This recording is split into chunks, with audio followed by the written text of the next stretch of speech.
A lot of Swazis eat, well, there's a lot of maize, and when they eat a lot of it. And you will get fed a lot of it in the beginning. They will give you a mountain of maize.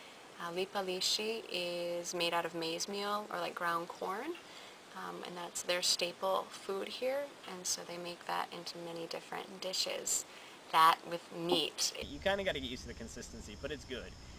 They also have this thing they call lagusha, and it's a plant. They make it really slimy, and I don't know how it's slimy, but it looks like mucus. Oh, and then if you eat meat, it gets a lot more strange. Like they'll eat goat, and I don't know how that is in the States, but it looks really, really tough. Well, they eat these grasshopper things.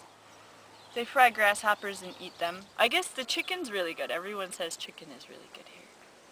But I don't know if there's a difference between like the chicken you see running around the homestead and If you're not, you can end up with an eye or something like that, and that's a little awkward, but even the eye is okay. It's a lot of fun because you eat with hands when you're with your community sometimes, or a spoon.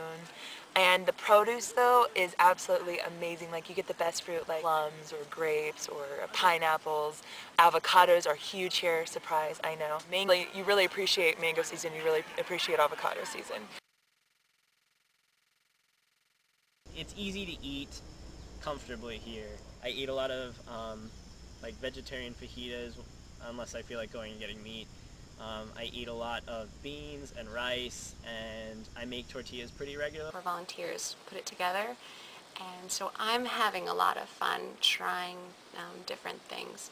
I don't expand a lot, but a lot of people have found a great opportunity